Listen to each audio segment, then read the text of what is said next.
नमस्कार, आप देख रहे हैं अब तक टीवी चैनल। हमारे संवाददाता संतराज यादव ने जनपद गोरखपुर से जानकारी देते हुए बताया है कि सिविल लाइन स्थित एक लॉन में उत्तर प्रदेश माध्यमिक शिक्षक संघ ठकुराई के 63वें वार्षिक महाधिवेशन एवं विचार संगोष्ठी का आयोजन किया गया। संगोष्ठी का विषय शिक्षकों के साथ बढ़ती चुनौतियों व समाधान रहा।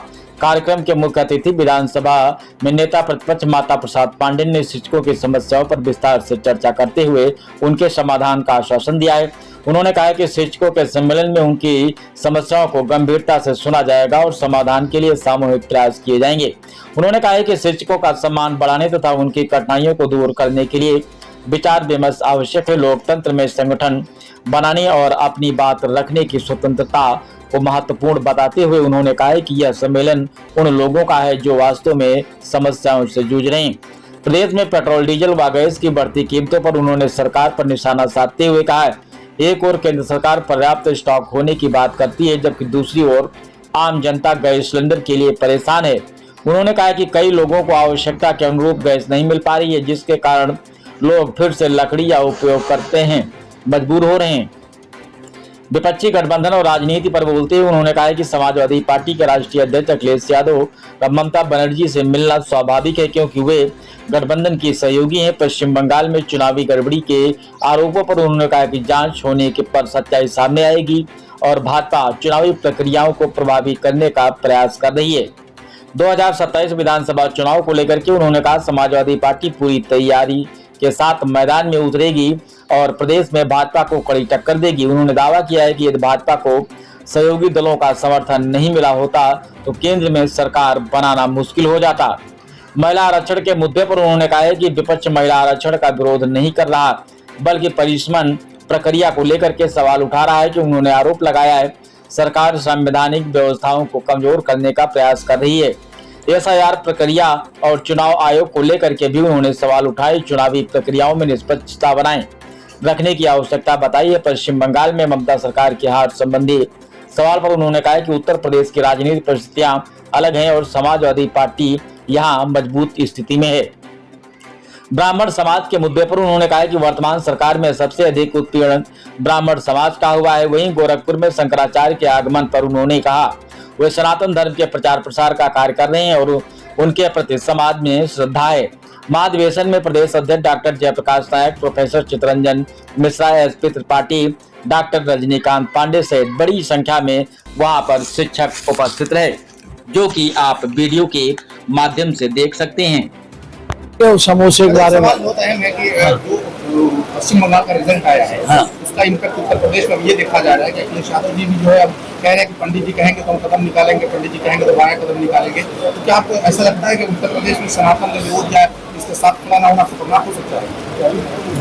देखिए, समाजवादी पार्टी एक विचारधारा की पार्टी है।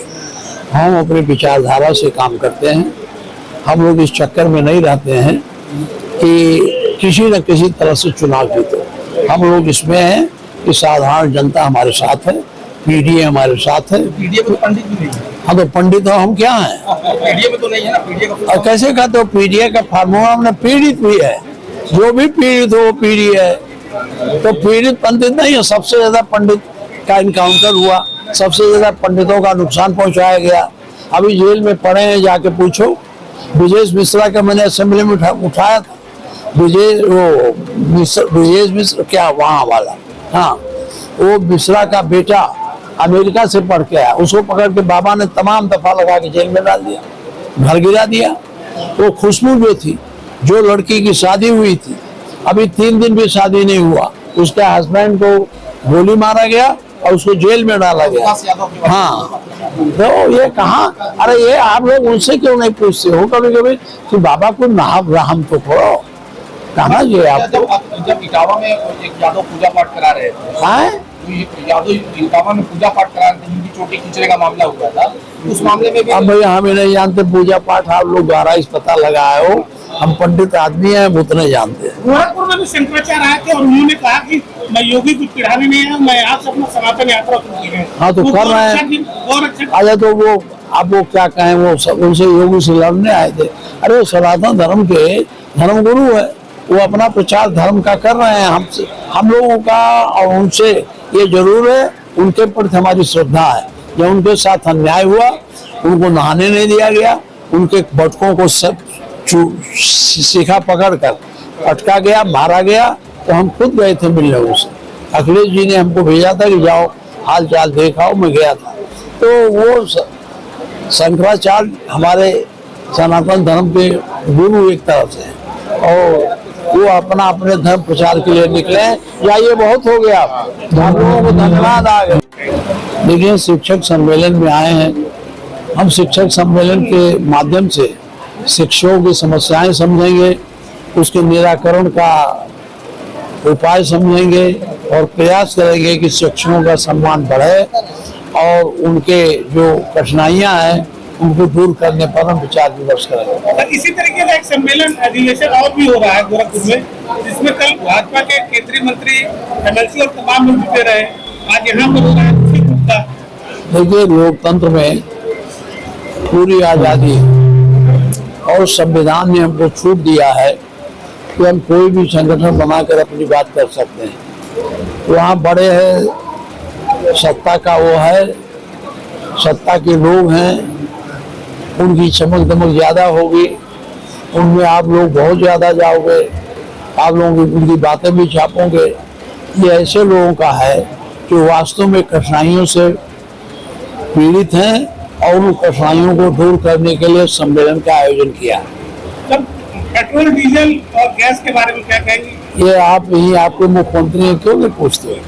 पूछो, हिम्मत हो तो पूछो। देखो, ऐसा है, एक तरफ हमारे प्रधानमंत्री जी कहते हैं हमारे पास पर्याप्त स्टॉक है, और दूसरी तरफ किसानों को जाके देखो तो टंकियों पर गैस का तो वो किल्लत है जिसके यहाँ शादी हो बेचारे दौड़ते हैं यहाँ से सप्लाई ऑफिस तक।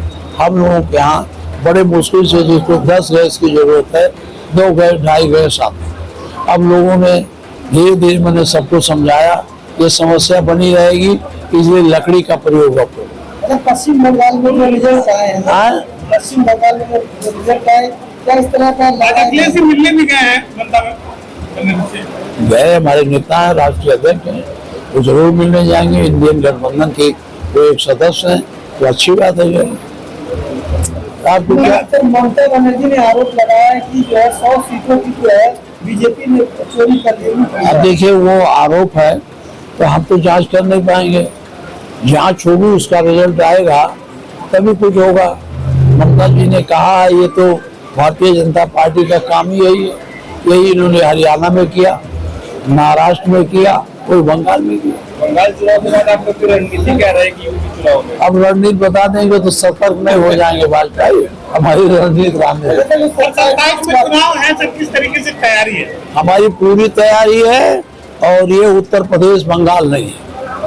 ये भाजपा को यहाँ पार्लियामेंट में भी हम लोगों ने कड़ी टक्कर दी थी, और कड़ी टक्कर नहीं दी, उनकी सरकार बनने से रोक दिया। और अगर 2 सहयोगी न पाए होते तो मोदी जी आज प्रधानमंत्री पद से हट गए होते। यहाँ भी हम लोग कड़ी टक्कर देंगे, और हम लोग समाजवादी पार्टी को जिताकर अपने राष्ट्रीय अध्यक्ष माननीय अखिलेश यादव जी को हम लोग मुख्यमंत्री बनाने का प्रयास करेंगे, बनेंगे। महिला आरक्षण को लेकर लगातार मौजूदा सरकार विपक्ष को घेर रहा है, कह रहा है कि देखो, ऐसा है, महिला आरक्षण तो उन्हें करना नहीं। महिला आरक्षण भी पहले 23 को पास हो गया, और पास होने के बाद उसमें लिखा है कि जनगणना होगी, जनगणना के बाद फिर डिलिमिटेशन होगा। वो महिला आरक्षण के विरोध में नहीं बोल रहा है। आपको पता होगा, पार्लियामेंट में सारे विरोधी पार्टियों ने सर्वसम्मत से महिला आरक्षण को पारित कर दिया।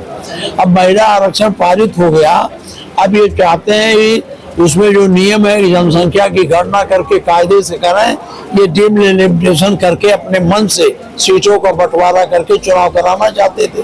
ये डिलिमिटेशन जो परसीमन है, जिसे डिलिमिटेशन कहते हैं, परसीमन का विरोध किया है। आरक्षण का विरोध किसी पार्टी ने नहीं किया। परसीमन को विरोध को ये ले जाकर के आरक्षण से जोड़ते हैं, क्योंकि ये लोग कभी सही बात करते ही नहीं। ये उसी विश्वास करते हैं कि 100 बार झूठ बोलो तो एक बार सही हो जाए। ये उस सिद्धांत के मानने वाले लोग हैं। ये कोई नियम कानून में, अब बताओ विधानसभा का नियम है, ये बहस हो रही है उस पर क्या नाम है सशक्तिकरण पर, चुप्पे से चिट दे दिया कि इसकी निंदा करते हैं हम, जो वहां विधेयक पारित हुआ जो उसके सहयोग नहीं, ये नियम के विरुद्ध है। संविधान में विश्वास ही नहीं करते, न संवैधानिक व्यवस्था को ये सही रहने देना चाहते हैं, संवैधानिक व्यवस्थाओं को ये धीरे धीरे कमजोर कर रहे हैं। अच्छा माता प्रसाद पांडे जी, पश्चिम बंगाल में 27 लाख मतदाताओं का SIR सूची में नाम कट गया, जिसकी वजह से वो वोट नहीं दे पाए, क्या यूपी में भी होगा? देखिए ऐसा है, जब चुनाव आयोग उनके जेब में हो तो उसमें हम क्या कहें। चुनाव आयोग जैसा चाहा किया, ऐसा कहीं देखा गया है कि पूरे सूबे के सारे अधिकारी हटा दिए जाए। गणना करने वाले केंद्रीय कर्मचारी हैं। अभी यहाँ जो है उत्तर प्रदेश में चुनाव हो और गणना कराने के लिए केंद्रीय कर्मचारी लगाए जाए, ये कोई तुक है? ये कहाँ नियम? सपा के पास क्या जवाब है? समाजवादी पार्टी को कोई जवाब है चुनाव आयोग को? क्या जवाब है? हम लोग जवाब तो रोज देते हैं, कौन जवाब खोज रहे हो? क्या लगता है, डर नहीं लग रहा कि जैसे पश्चिम बंगाल में हुआ? अरे हम लोग नहीं डरते हैं, पश्चिम बंगाल नहीं है तो हम लोग यहाँ समाजवादी पार्टी के लोग हैं, बहुत सशक्त लोग। सुप्रीम कोर्ट ने कहा है कि जो नहीं दे पाए हैं वो फिर बाद में दे सकते हैं। हाँ वोट दे सकते, बाद में सरकार बनवा दे, इसके बाद में छोड़ो ये सब। आप जानते हो ये सरकार सही ढंग से चुनाव नहीं लड़ती है, ये किसी न किसी तरह से ये अधिनायकवादी विचारधारा विश्वास करते हैं, ये लोकतांत्रिक प्रक्रियाओं में नहीं विश्वास करते हैं, ये वोट की राजनीति इनके मन में नहीं है, क्योंकि मजबूरी है इसलिए वोट की राजनीति है। अगर ये 400 पा गए होते तब तक संविधान बदल के कहां से कहां पहुंचा देते। जाइए, सांसद जी समोसे को लेकर लोकसभा में आवाज उठाते हैं, वही समोसा 10 रुपए की जगह 15 रुपए में बिक रहा है। अब छोड़िए उस समोसे के बारे में। सवाल होता है कि जो पश्चिम बंगाल का रिजल्ट आया है, हाँ। उसका इम्पैक्ट उत्तर प्रदेश में ये देखा जा रहा है कि अखिलेश यादव जी भी जो है अब कह रहे हैं कि पंडित जी कहेंगे तो हम कदम निकालेंगे, पंडित जी कहेंगे तो बाया कदम निकालेंगे। तो क्या आपको ऐसा लगता है कि उत्तर प्रदेश में सनातन का विरोध जाए, इसके साथ खड़ा ना होना खतरनाक हो सकता है? देखिए समाजवादी पार्टी एक विचारधारा की पार्टी है, हम अपनी विचारधारा से काम करते हैं। हम लोग इस चक्कर में नहीं रहते हैं कि किसी न किसी तरह से चुनाव जीतो। हम लोग इसमें हैं कि साधारण जनता हमारे साथ है, पीडीए हमारे साथ है। पीडीए में तो पंडित भी नहीं है। हाँ तो पंडित हो, हम क्या हैं? पीडीए में तो नहीं है ना, पीडीए का और कैसे कहते हो? पीडीए का फार्मूला हमने पीड़ित भी है, जो भी पीड़ित हो वो पीडीए है। तो पीड़ित पंडित नहीं है, सबसे ज्यादा पंडित का इनकाउंटर हुआ, सबसे ज्यादा पंडितों का नुकसान पहुंचाया गया। अभी जेल में पड़े हैं, जाके पूछो। ब्रजेश मिश्रा का मैंने असेंबली में उठाया था, ब्रजेश मिश्रा क्या वहाँ वाला, हाँ वो मिश्रा का बेटा अमेरिका से पढ़ के आया, उसको पकड़ के बाबा ने तमाम दफा लगा के जेल में डाल दिया, घर गिरा दिया। वो खुशबू जो थी, जो लड़की की शादी हुई थी, अभी 3 दिन भी शादी नहीं हुआ, उसके हस्बैंड को गोली मारा गया और उसको जेल में डाला गया। हाँ तो ये कहाँ, अरे ये आप लोग उनसे क्यों नहीं पूछते हो कभी कभी कि बाबा को नाम राम तो करो, कहाँ ये आप जब इटावा में एक यादव पूजा पाठ करा रहे थे, यादव इटावा में पूजा पाठ करा रहे थे, जिनकी चोटी खींचने का मामला हुआ था, उस मामले में भी अब भैया हमें नहीं जानते पूजा पाठ, आप लोग द्वारा इस पता लगाए हो, हम पंडित आदमी हैं, हम उतने जानते हैं। गोरखपुर में भी शंकराचार्य आए थे और उन्होंने कहा कि मैं योगी कुछ पिढ़ाने नहीं है, मैं यहाँ से अपना सनातन यात्रा शुरू की है। हाँ तो कर रहे हैं। अच्छा तो वो आप वो क्या कहें, वो सब उनसे योगी से लड़ने आए थे। अरे वो सनातन धर्म के धर्म गुरु है, वो अपना प्रचार धर्म का कर रहे हैं। हमसे, हम लोगों का और उनसे ये जरूर है, उनके प्रति हमारी श्रद्धा है। जब उनके साथ अन्याय हुआ, उनको नहाने नहीं दिया गया, उनके बटकों को सब शिखा पकड़ कर अटका गया, मारा गया, तो हम खुद